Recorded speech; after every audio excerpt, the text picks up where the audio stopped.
फैसले दिल से नहीं, दिमाग से लिए जाते हैं, और जिन फैसलों को दिल और दिमाग दोनों ही सहारा दे, उन्हें बदला नहीं जा सकता। और एक बार अगर ऐसा फैसला ले लिया जाए तो फिर ना अंजाम की परवाह होती है और ना ही नतीजे का डर। सुनो, मुझे जाने दो प्लीज। और देखो, तुम्हें जितना पैसा चाहिए था तुम्हें वो मिल गया है ना, अब मुझे जाने दो। नहीं, मुझे मारना मत प्लीज, मुझे जाने दो प्लीज, मुझे जाने दो प्लीज।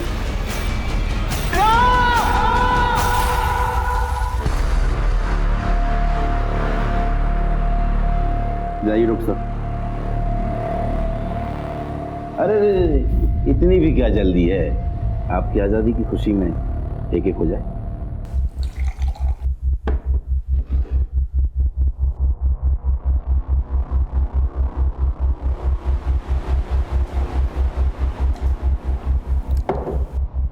पी ली मैंने, अब जाऊं ना मैं? निकलो।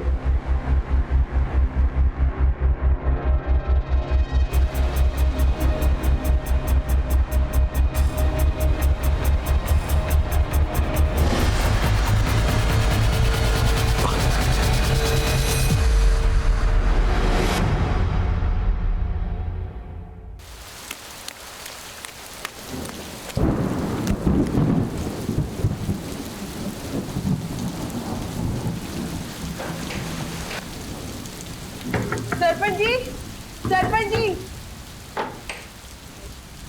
अरे कविता, इतनी रात को सब ठीक तो है ना? हमारे वो और देवर जी अभी तक खेतों से लौट कर नहीं है। हमें बहुत घबराहट हो रही है। तुम चिंता मत करो, मैं अभी बिट्टू माली और लोगों को लेकर खेतों पर जाता हूँ और उन दोनों को ढूंढ कर लाता हूँ। तुम एक काम करो, तब तक मेरे घर में ही बैठो। है? ये दोनों कहाँ गए होंगे?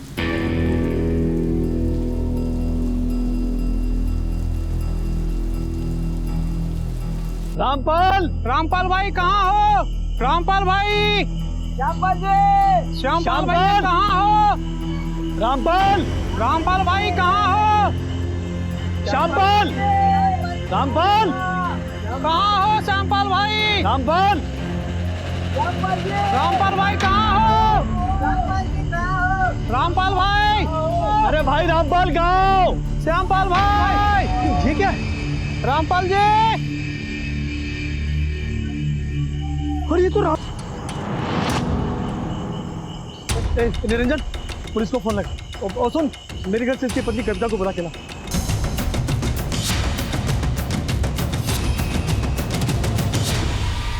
पुलिस के लिए उलझनों की तो बस अभी शुरुआत ही।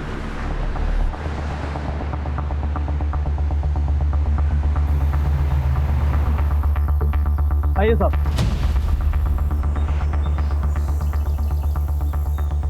पीछे हटिए आप।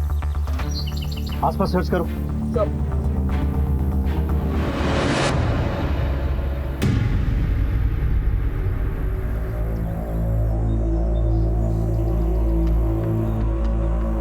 लगता है रामपाल के साथ कोई और भी था यहाँ। सर, रामपाल का छोटा भाई श्यामपाल भी गायब है। रामपाल की लाश तो हमें यहाँ मिल गई, पर श्यामपाल को हम ज्यादा अंधेरे में ढूंढ नहीं पाए। सर जल्दी यहाँ आइए। इससे अपनी गाड़ी में हॉस्पिटल में जाओ, हो सकता है बच जाए। सर उठाओ इसे। आप नीचे हाथ लगाओ। सर, कहीं ऐसा तो नहीं कि इन दोनों भाइयों के बीच में किसी बात को लेकर अनबन हो, जिसके बाद रामपाल को उसी के भाई श्यामपाल ने मार दिया हो? श्यामपाल जानबूझकर ज्यादा शराब पीने के बाद बेहोश हो गया, जिससे उस पर शक ना हो सकता है। विकास, उस रस्सी और बॉटल्स को फोरेंसिक जांच के लिए भिजवाओ। ये पता लगवाओ कि उन पर इन दोनों भाइयों के फिंगरप्रिंट्स हैं या फिर ये सब किसी और का किया धरा है। Okay sir.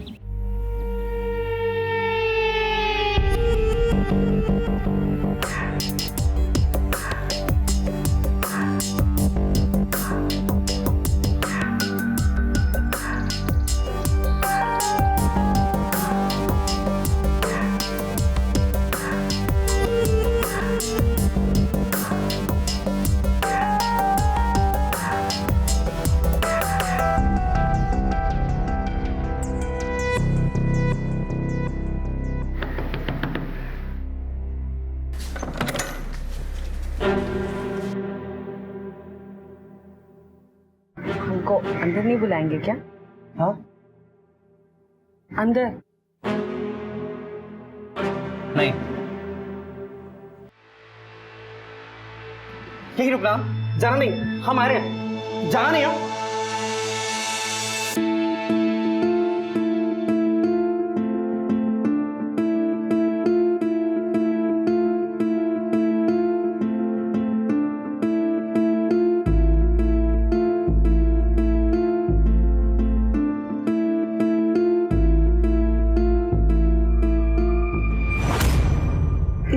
हाँ, आप मारो उस पैर से।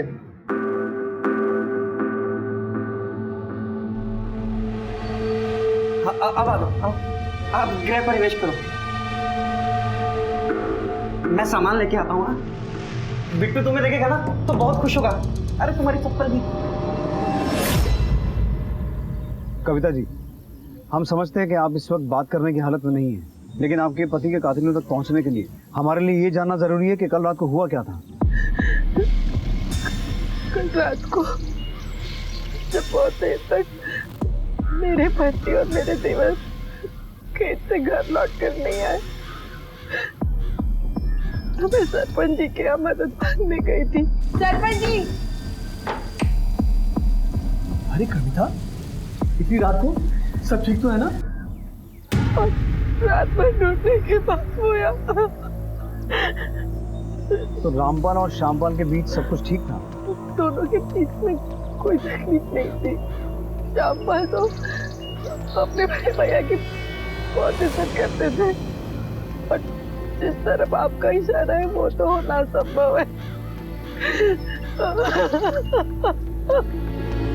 सरपंच साहब जी, आपको किसी पे कोई शक? नहीं सर, रामपाल और श्यामपाल के साथ इस गांव का तो कोई व्यक्ति कुछ करने वाला नहीं था। रामपाल जी के लोग बहुत इज्जत करते थे, बहुत रसूखदार शख्स था वो इस गांव का। रसूखदार और अच्छे लोगों के कत्ल नहीं होते क्या?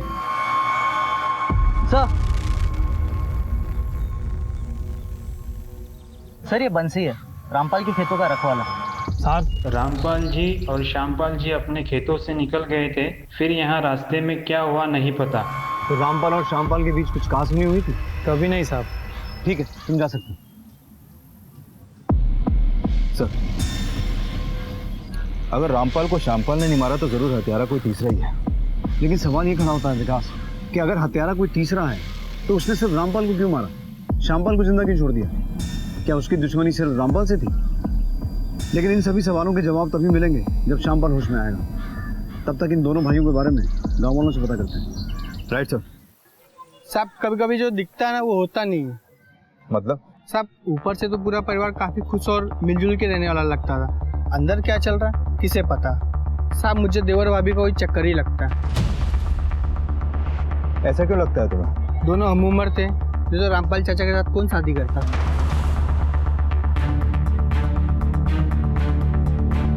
अच्छा, ये रामपाल और श्यामपाल का आपस में रिश्ता कैसा था? श्यामपाल की उम्र 40 साल की हो गई और उसकी भी शादी नहीं हुई। ना खुद का घर ना खुद का पैसा, उसने अपनी पूरी ज़िंदगी रामपाल के भरोसे रख दी। और साहब कहता है कि जो आपको पालता है, पोसता है, खिलाता है, पिलाता है, उसकी अच्छी बातें बुरी बातें माननी पड़े। और वैसे भी कौन से दोनों सगे थे? साहब भाइयों के बीच का तो पता नहीं, लेकिन साहब पिछले महीने की बात है। शंभू सिंह की लड़की सिमी का राजेंद्र नाम के लड़के के साथ चक्कर चला था, तो मामला पंचायत में गया। सरपंच जी, ये लड़का दूसरी जाति का है और दूसरी जाति के घर में मैं अपनी बेटी का ब्याह कभी नहीं करूंगा। माफ कीजिएगा सरपंच जी, मैं बीच में बोल रहा हूँ, लेकिन मुझे शंभू की सोच बिल्कुल सही नहीं लगती। उसकी बेटी सिमी अगर इस लड़के से प्यार करती है तो दोनों की शादी करवाने में कोई बुराई नहीं है। लड़का पढ़ा लिखा है, शादी के बाद भी लड़की का ख्याल रख सकता है। तो दोनों बालिग हैं, कानून में भी अपना फैसला खुद कर सकते हैं। काय का फैसला? हाँ, काय का फैसला? बदनामी तो हमारी होगी ना, तुम्हारा क्या जाता है? बिल्कुल गलत सोच रहे हो। अगर इस लड़की की बदनामी हुई तो सिर्फ तुम्हारी बदनामी नहीं होगी, पूरे गांव की बदनामी होगी। मैं सिर्फ तुम्हारे बारे में नहीं, पूरे गांव के बारे में सोच रहा हूँ। हाँ, हम रामपाल जी के फैसले के साथ हैं। हम रामपाल जी के फैसले के साथ हैं। रामपाल जी के फैसले के साथ हैं। रामपाल, तुम्हें मेरे घर के निजी मामले में दखल देने का कोई हक नहीं है। रही बात पंचायत की, तो मैं अपने फैसले खुद कर सकता हूँ, किसी की कोई जरूरत नहीं है। उसके बाद शंभू सिंह ने सिमी को घर से निकलना बंद करा दिया, लेकिन कुछ महीनों के बाद सिमी भाग के राजेंद्र के साथ शादी कर ली। ये शंभू सिंह रहता कहाँ है? हाँ साहब, उधर रहता है। हाँ सर, तो रामपाल को तो अपने काम से काम रखना आता ही नहीं था। वो हर वक्त गांव के हर एक मामले में अपनी टांग अड़ाते रहता था। इसलिए तुमने उसे जान से मार दिया? अरे नहीं साहब, अब ये सब क्या बोल रहे हैं? मैंने किसी को नहीं मारा। तुम कहोगे और हम मान लेंगे। अरे नहीं साहब, अम्मा कसम, हमने नहीं मारा। हम कल रात को तो घर पे थे। अब चाहे तो हमारी पत्नी से पूछ लीजिए। वो क्या है ना साहब, हमारी बेटी की तबीयत कल से खराब है। हम दोनों जन उसी की देखभाल में लगे थे।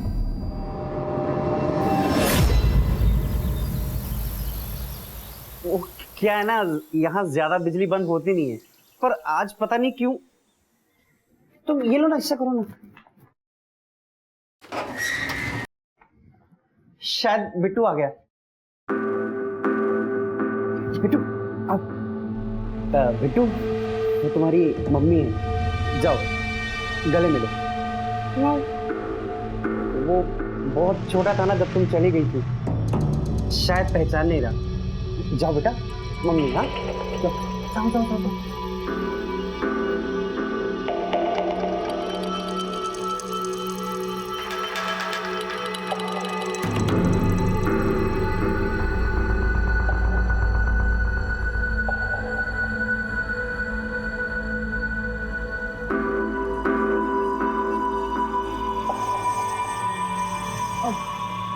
सुनिए ना, वो हमको ना एक मोबाइल फोन चाहिए अभी। बस इतनी सी बात, हम अभी जाके ले आते हैं। तुम एक काम करो, तब तक तुम बिट्टू के साथ खेलो, हम मोबाइल लेके आते हैं। मोबाइल लेके, कपड़े तो बदले नहीं, अभी लेके आते हैं। हाँ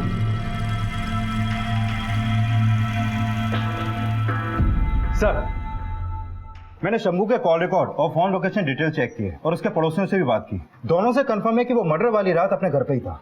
विकास, आजकल टीवी और फिल्में देखकर बच्चों को भी पता है कि मोबाइल से लोकेशन को ट्रेस कर सकते हैं। रामपाल का दिया घाव सिम्मी की शादी के बाद शंभू के लिए नासूर बन गया था। हो सकता है उस रात अपने इसी घाव के इलाज के लिए वो घर से निकला हो। सर, श्यामपाल और कविता ये दोनों कई सालों से एक ही घर में रह रहे हैं। हो सकता है इस मर्डर के पीछे इन देवर भाभी के ही प्रेम प्रसंग वाला कोई एंगल हो, क्योंकि श्यामपाल और कविता की उम्र लगभग एक ही है। वहीं रामपाल कविता से उम्र में काफी बड़ा है।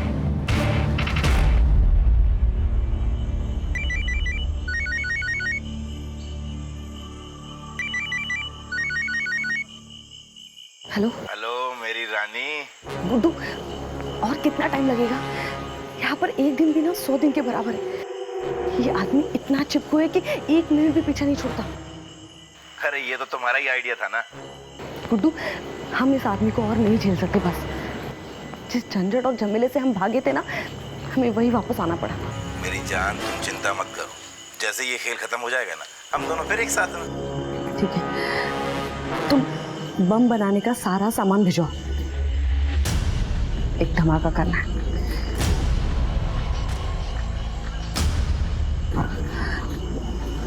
सुनो, लगता है राजेश जग गया, हम बाद में फोन करते हैं, ठीक है? एक तरफ एक संदिग्ध महिला रानी अपने परिवार से कई सालों बाद मिली थी। इतने सालों वो कहाँ रही थी, क्या चल रहा है उसके मन में? पुलिस के हाथ आती हर लीड एक डेड एंड पर जाकर रुक रही थी, लेकिन पुलिस ने अपने तजुर्बे से एक के बाद एक कड़ियां टटोलनी शुरू कर दी। जैन सर, मैंने कविता और श्यामपाल दोनों के कॉल रिकॉर्ड और लोकेशन डिटेल चेक किए, लेकिन ऐसा कुछ लगा नहीं जिसके बिना पर उन पर शक किया जा सके। और सर, फॉरेंसिक रिपोर्ट के मुताबिक वारदात पे मिली दोनों शराब की बोतल्स में स्लीपिंग पिल्स के ट्रेसेस मिले हैं।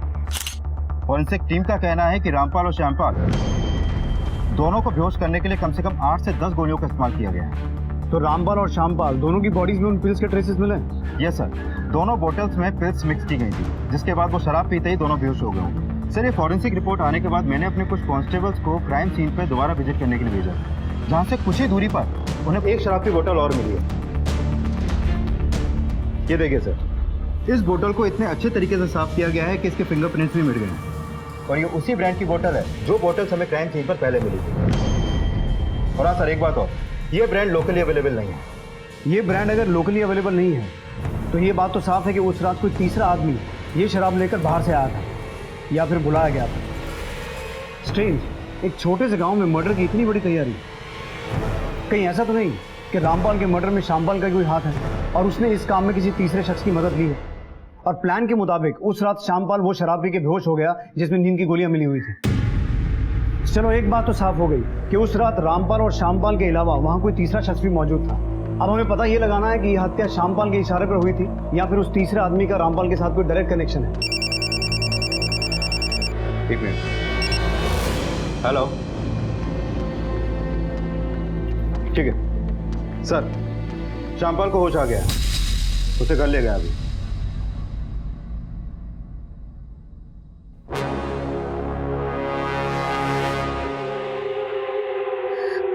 हेलो हेलो, देखो हमारी बात सुनो।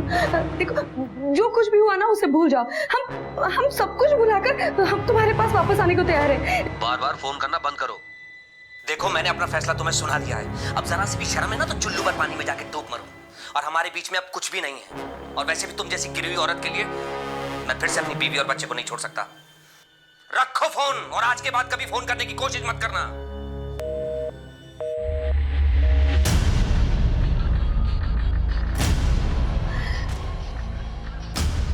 साला अपनी बीवी के लिए हमको धोखा देगा, हाँ?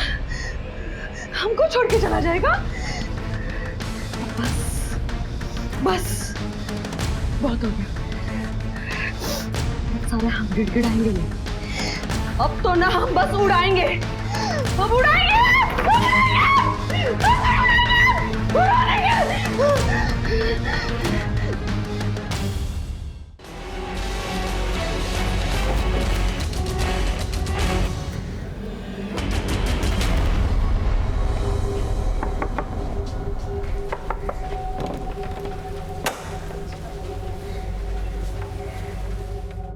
श्यामपाल आइए।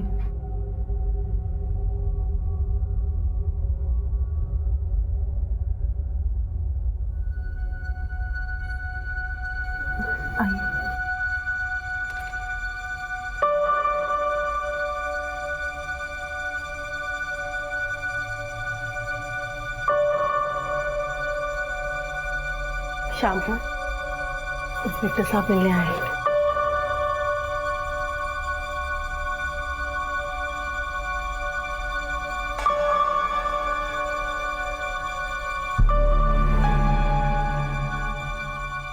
बताइए क्या हुआ था उस रात?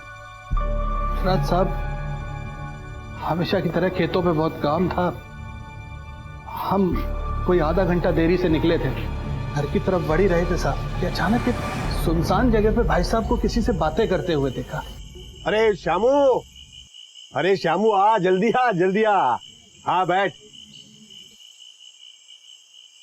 श्यामू, ये प्रताप भाई है। इनका गौसगंज में बहुत बड़ा कारोबार है, लेकिन हमारे प्रताप भाई अब गौसगंज में रहने वाले नहीं हैं। ये अब लखनऊ में जाके रहने वाले हैं। तो इन्हें एक ऐसे इंसान की तलाश है जो इनके बने बनाए बिजनेस को बिल्कुल बढ़िया से संभाल ले। उसके बदले ये मुनाफे का 70% देने को तैयार है। समझ गया ना? क्या सोचता है? अरे हमें तो लगता है ये हमारे लिए बहुत बढ़िया सौदा होने वाला है? अब भाई साहब, अरे इतना मत सोचिए, बहुत फायदे का सौदा है। अरे ले श्याम। अब भैया की बात टाल नहीं सकते थे साहब। उन्होंने कहा तो बोतल हमने हाथ में ले ली। 3-4 घूंट पिए थे साहब कि सर चकराने लगा।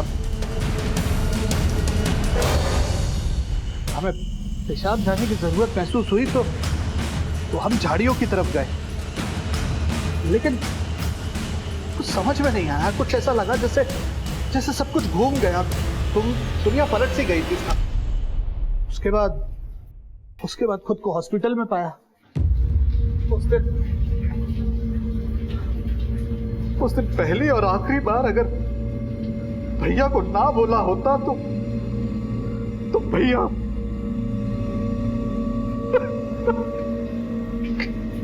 आपने उस आदमी का चेहरा देखा था?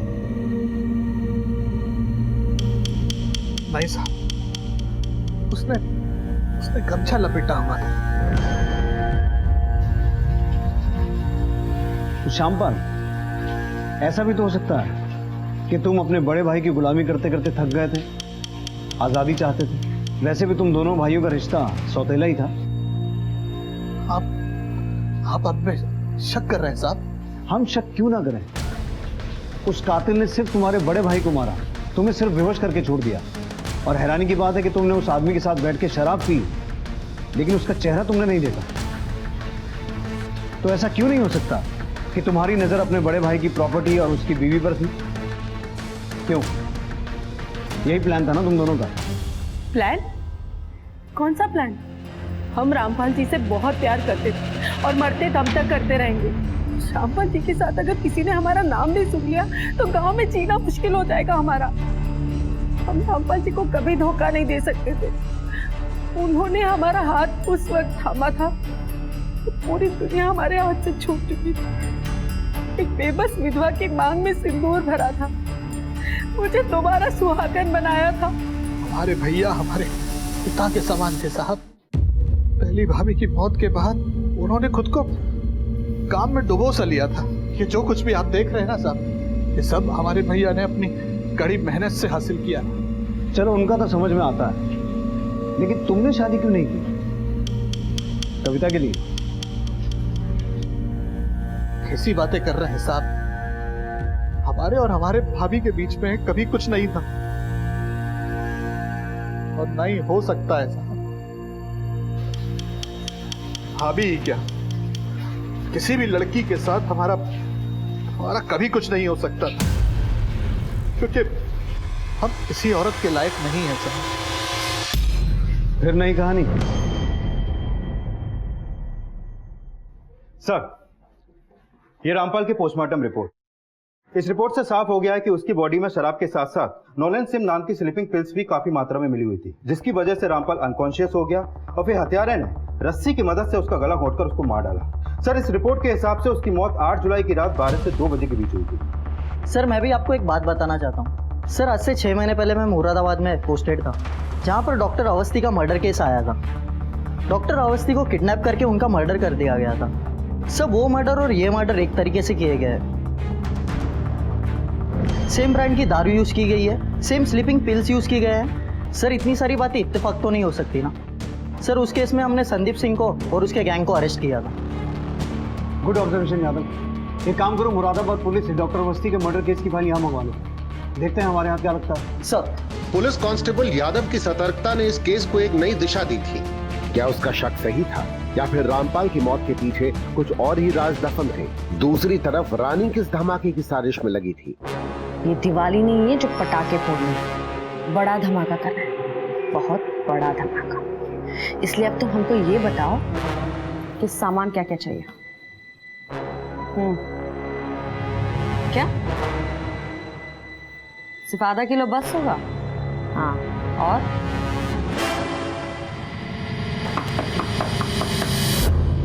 अच्छा सुनो, हम तुमको बाद में फोन करते हैं।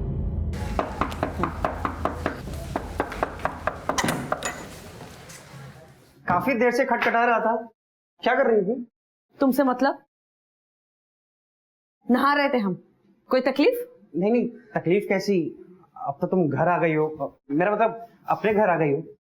तुम एक काम करो, तुम आराम से बैठो, मैं तुम्हारे लिए चाय बना के लाता हूँ। हाँ,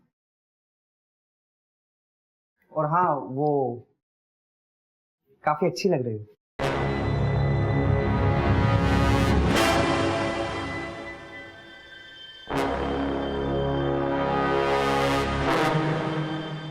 विकास, कुछ मिला?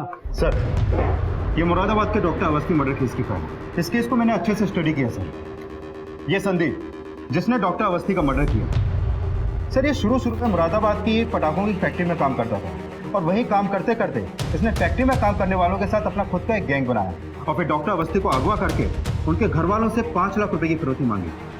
जैसी फिरौती मिली, उसने डॉक्टर अवस्थी को मार दिया। उसके बाद वो हिसार भाग गया, जहाँ से मुरादाबाद पुलिस ने उसे दर्द दबोचा। सर, मामला अभी अंडर ट्रायल है, लेकिन 2 महीने पहले से कोर्ट से बेल मिल गई। लेकिन रामपाल मर्डर केस में किसी तरह की फिरौती की डिमांड नहीं की गई। अगर संदीप ने रामपाल को मारा है तो संदीप को इस बात से क्या फायदा हुआ होगा? सर, हो सकता है ये फायदा संदीप को श्यामपाल से मिला हो। मतलब श्यामपाल ने संदीप को हायर किया हो। यू मीन टू से कॉन्ट्रैक्ट के लिए? पॉसिबल है सर। एक काम करते हैं, इस केस की फाइल को एक बार दोबारा गो थ्रू करते हैं। अक्सर संदीप सिंह जैसे छोटे मोटे गैंगस्टर अपना सिम तो चेंज करते हैं, लेकिन अपना फोन चेंज नहीं करते हैं। एक काम करो, डॉक्टर अवस्थी मर्डर केस के जितने भी कल्प्रिट हैं उन सबके फोन्स का IMEI नंबर ट्रेस करो। ये पता लगाने की कोशिश करो कि हाल फिलहाल में ही उनमें से कोई भी फोन इस एरिया में एक्टिव हुआ है। Okay sir.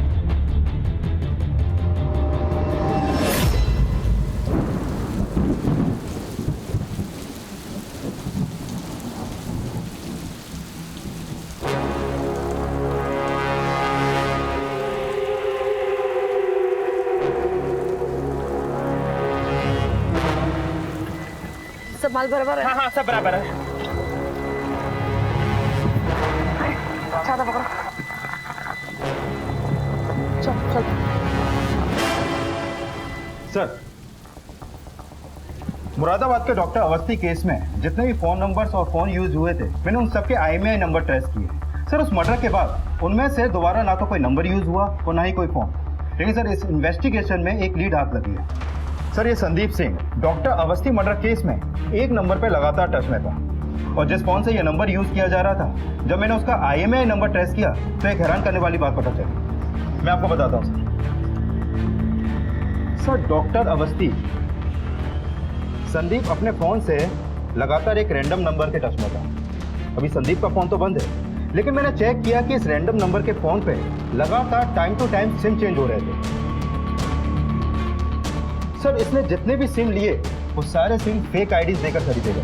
लेकिन सर, हैरानी की बात यह है कि उन सारे फेक आईडीज पर एक ही फोटो यूज किया गया, और ये फोटो किसी लेडी का है सर, जिसकी फोटो इसमें है। और सर, रामपाल के मर्डर के वक्त भी ये फोन आदमपुर में एक्टिव था, जहां पे रामपाल का मर्डर हुआ। विकास, तुमने एक बात नोट की, मुरादाबाद मर्डर केस के वक्त संदीप के फोन और इस फोन की लोकेशन कई बार सेम रही है। जो भी इस फोन का इस्तेमाल कर रहा है वही हमारा प्राइम सस्पेक्ट है। विकास, इस औरत की फोटो दिल्ली, हरियाणा, मध्य प्रदेश, यूपी और बिहार पुलिस में सर्कुलेट करवाओ और पता लगाओ कि इसकी असली पहचान क्या है। Okay sir. एक तरफ जहां रानी अब आदमपुर पुलिस की हिट लिस्ट में थी, वहीं दूसरी तरफ वो किसी बड़ी साजिश को अंजाम देने में लगी थी। एक सीधी सादी दिखने वाली महिला का एक गैंगस्टर संदीप सिंह से क्या संबंध था?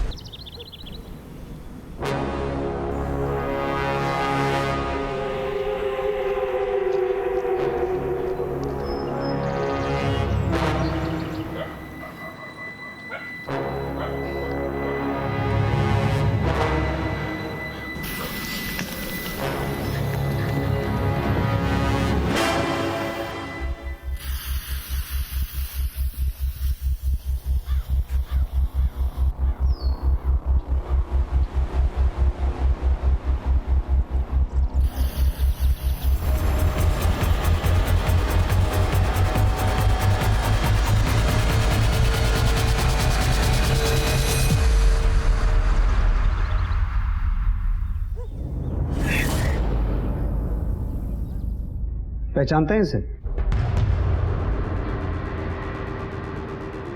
नहीं साहब, हम इसे नहीं जानते। और इसे? Excuse me sir. सर, इन दोनों में से हमने किसी को भी पहले नहीं देखा। सर, मदन सिंह का फोन था। ये औरत जहाँ किराए पे रहती थी उसका पता चलता है। कैसा सामान भेजा है तुमने? हाँ, बोला था गली उड़ा दूंगा, ये उड़ा दूंगा, लेकिन कुछ भी नहीं उड़ा। अरे हमने पूरा सामान थोड़ा ही भेजा था। हमने कहा था ना हम तुम्हारी मदद करेंगे, फिर कहाँ जरूरत थी होशियार बनने की। अच्छा ठीक है, जो भी करना है ना जल्दी करो।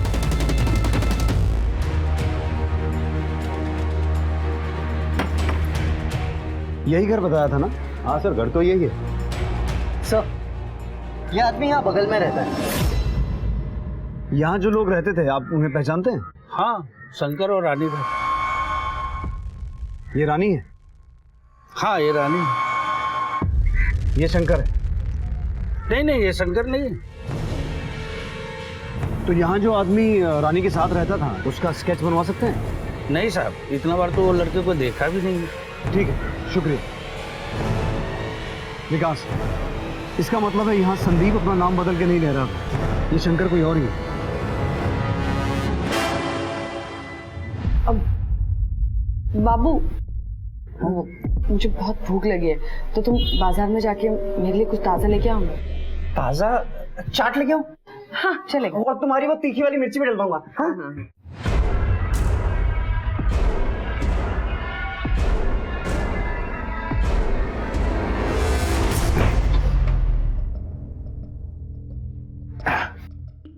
क्या हाल है मेरी जान? कैसी गुजर रही हैं रातें अपने पुराने पति के साथ? अच्छा, हमने आपको बोला था वो सामान लाने के लिए, बुलाया? ये रहा वो सामान। अब तुम्हें धमाका करने से कोई नहीं रोक सकता। अब मेरा बदला जरूर पूरा होगा। सर, रामपुर के पुरानागंज थाने से फोन था। रानी की फोटो उनके थाने में एक बहुत पुरानी दर्ज हुई मिसिंग कंप्लेंट से मैच होती है और ये रिपोर्ट उसके पति ने दर्ज करवाई। पति ने? हाँ सर। क्या नाम है उसके पति का? राजेश।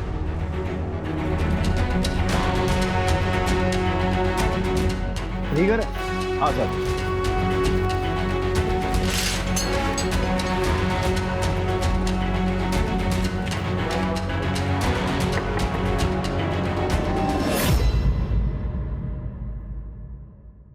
जी कहिए। हमें आपकी पत्नी रानी के बारे में कुछ बात कर। रानी के बारे में क्या बात करनी है सर? रानी एक मर्डर केस में प्राइम सस्पेक्ट है। सर, हमारी शादी 2009 में हुई थी। रानी का मायका सीतापुर में है। उसके माँ बाप बहुत गरीब थे। इतनी खूबसूरत लड़की ने हमसे शादी के लिए हाँ बोला, ये हमारे लिए सौभाग्य की बात थी। सर, हम तो पहले दिन से ही उसके दीवाने थे। सर, फिर 1 साल बाद हमारा बच्चा हुआ। सब कुछ अच्छे से चल रहा था। फिर एक दिन हमारा चचेरा भाई संदीप आया। जब से उसका आना जाना इस घर में शुरू हुआ सर, सब बदल गया। क्या नाम बताया तुमने? संदीप सिंह। तो ये कनेक्शन है रानी का संदीप से? सर, संदीप तो उसे शुरू से ही पसंद करता था। वो तो रानी पे डोरे भी डालता था। देखिए तो संदीप जी हमारे लिए कितना महंगा तोहफा लाए।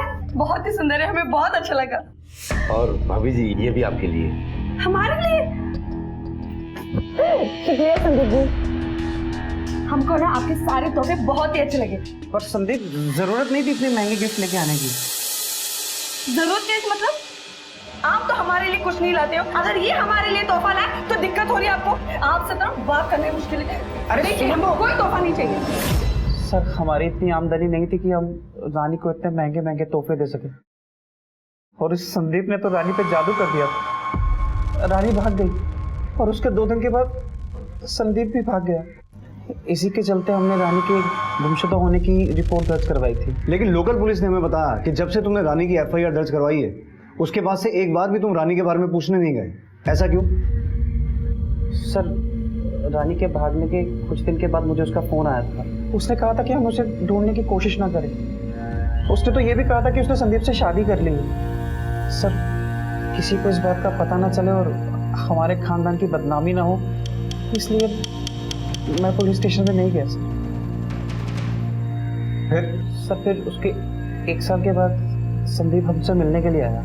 उसने हमें बताया कि रानी ने उसे भी छोड़ दिया है। संदीप ने बताया कि जब वो किशनगढ़ में था और रानी कोई जॉब कर रही थी, तो वो आदमपुर के किसी आदमी के साथ चली गई है।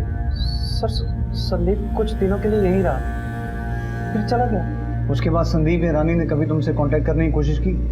कुछ दिन पहले संदीप ने हमें फोन किया। राजेश भाई, मुझे माफ कर दो। जिस आदमी के लिए रानी मुझे छोड़कर गई थी, उस आदमी ने रानी को छोड़ दिया और अब वो वापस लौट आई है मेरे पास। रानी किसके साथ भागी थी जानते हो? संदीप बता रहा था कि वो आदमपुर का कोई अमीर आदमी है, शायद शंकर। तो हाल फिलहाल में रानी या संदीप से कोई बात हुई है? सर, वो 1 हफ्ता पहले ही रानी वापस आई है। तो रानी अभी यहीं है? जी हाँ सर, पर वो सुबह से कहीं गई है। हमें रानी के कमरे की तलाशी लेनी है।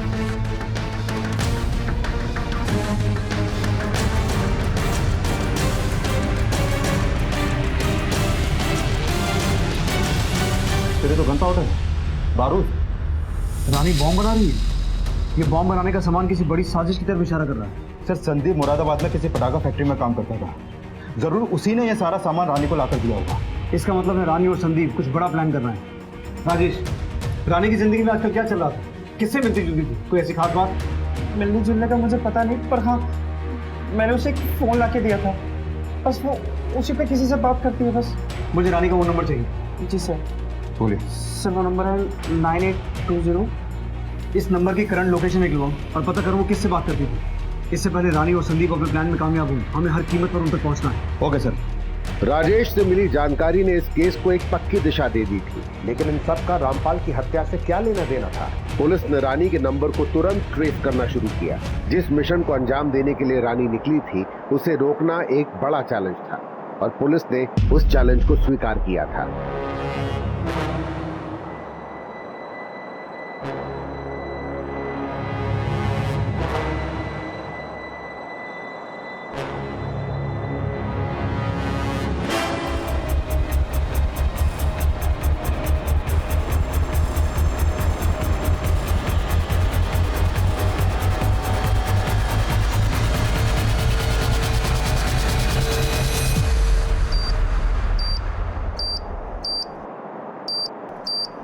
रानी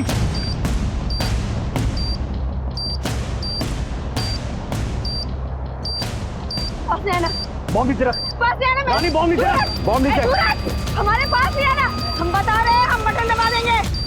बॉम्ब नीचे रख। पास ही है ना, हम बटन दबा देंगे। छोड़ा, हम बटन दबा देंगे। बॉम्ब उसका से। छोड़ हमको, शंकर को तो छोड़ेंगे नहीं। हमारा मैं जानता था तुझ जैसी औरत कभी अपनी जान खतरे में नहीं डालेगी। अब ये बता, तेरा साथी कहाँ है? संदीप, तेरा साथी कहाँ है? संदीप बोल।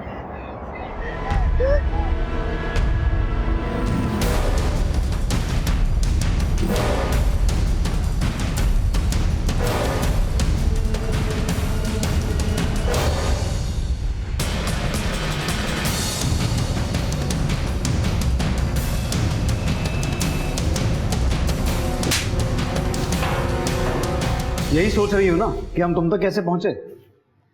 दरअसल हमने श्यामपाल से शंकर के बारे में बात की थी। शंकर? शंकर तो हमारा भतीजा है साहब, हरदोई में रहता है। हरदोई में कहाँ? नदी किनारे वाली सड़क के पास। तुम्हारी कहानी है बड़ी दिलचस्प, इसलिए मैं ये कहानी शुरू से सुनना चाहूंगा। बोलो बोलो। आदमपुर में शंकर के पास हमको काम मिल गया था। संदीप हमको अक्सर वही मिलने आया करता था। तब हम समझ गए कि हमको संदीप में कोई दिलचस्पी नहीं है, क्योंकि वो सिर्फ पैसा होने का दिखावा करता था।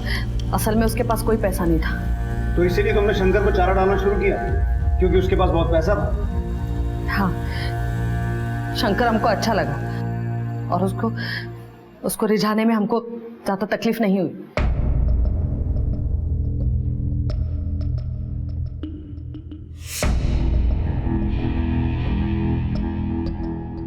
आपने पेपर्स को क्लिक नहीं किया, हम कर देते हैं। ये बहुत इम्पोर्टेंट है। ये तो प्रॉपर्टी के पेपर्स हैं। बहुत प्रॉपर्टी आपके पास? बस वो खानदानी है।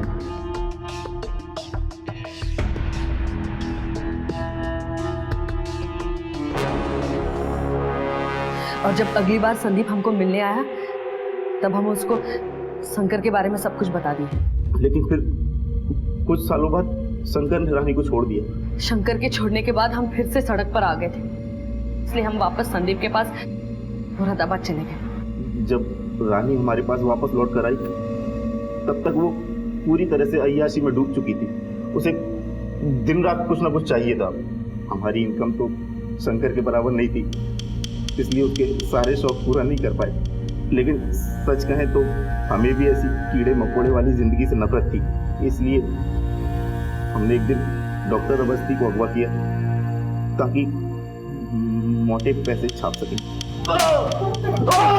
एक तो तूने डॉक्टर अवस्थी से फिरौती का पैसा लिया और फिर इनको मार भी दिया। क्यों? अगर उसे खुला छोड़ देते तो उसके जरिए पुलिस हम तक नहीं पहुंच जाती क्या? मुझे जाने दो प्लीज। मेरे घर पर मेरे बीवी बच्चे मेरा इंतजार कर रहे होंगे।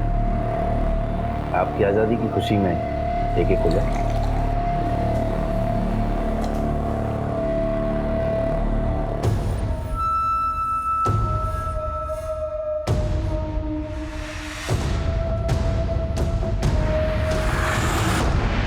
इतना सब कुछ करने के बाद भी पुलिस ने संदीप को पकड़ लिया और संदीप के बाहर निकलने से पहले हमने मुरादाबाद में एक मकान का इंतजाम कर लिया।